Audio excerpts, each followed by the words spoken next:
So the first oral abstract is low birth weight among infants born in women living with HIV and HIV-Uninfected women at CA-IeDEA sites in Rwanda by Natalia Zotova. Hi. How do I click on the slide? Yep. Hello, everyone. Thank you. I'm glad to be here. I'm sorry, the mess. I'm glad to be here and present our study on behalf of my collaborators, which comes from Rwanda. Oops. How do I change? Sorry. Next slide. To give you a little bit of background here, we have ample evidence globally in the global context that in utero exposure to HIV or ART is associated with preterm births and low birth weight babies. However, in this time, in this era of universal ART for pregnant women living with HIV, we don't have a lot of data on pregnancy outcomes, especially from low resource settings. A little bit of background on Rwanda. This data comes from Rwanda, which is a low-income country in Central Africa. Although it's a low-income country, it has well-developed mother and child health care services, which means that almost all pregnant women have access to antenatal and delivery services. And virtually all women living with HIV know their status and are on ART. Next slide. So we used large data sets to describe pregnancy outcomes and assess predictors of low birth weight among women living with HIV and women living without HIV. We used data coming from Central Africa International Epidemiology Database to evaluate AIDS, and this is IDEA, a global consortium bringing together 7 global regions to follow up large cohorts and evaluate different outcomes.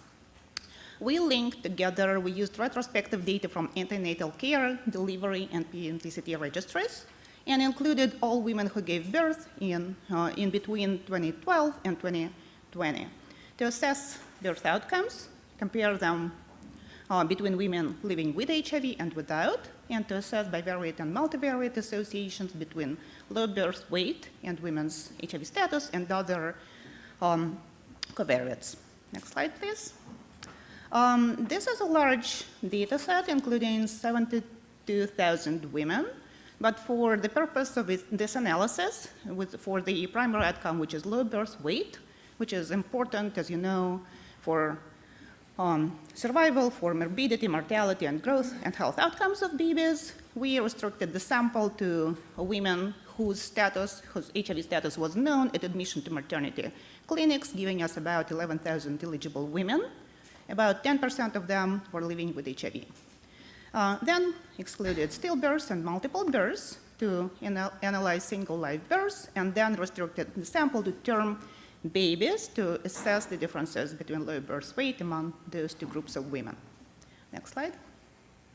As you can see in this chart, poor pregnancy outcomes were consistently higher among women living with HIV, higher rates of stillbirths, preterm babies, and low birth weight.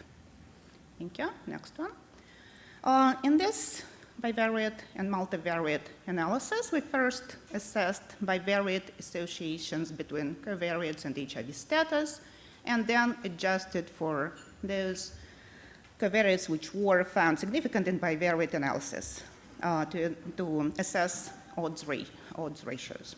As you can see here in the multivariate results, the adjusted odds ratios of giving low birth weight babies were higher, consistently higher, significantly higher among women living with HIV, which is probably no surprise to you.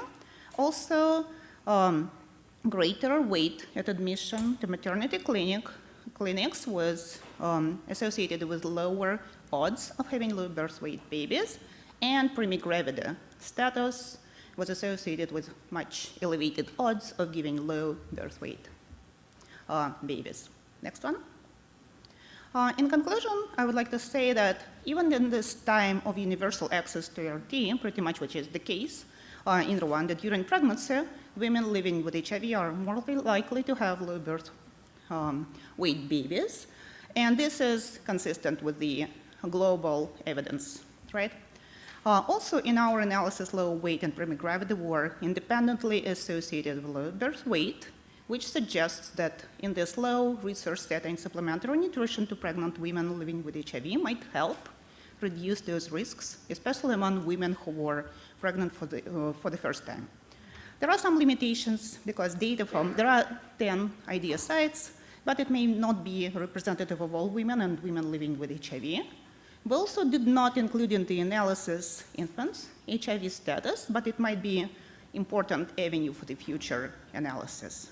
In conclusion, I would like to thank our funders which made this research possible, and my wonderful collaborators and the team in Rwanda on the ground which made this research possible. Thank you. Thank you.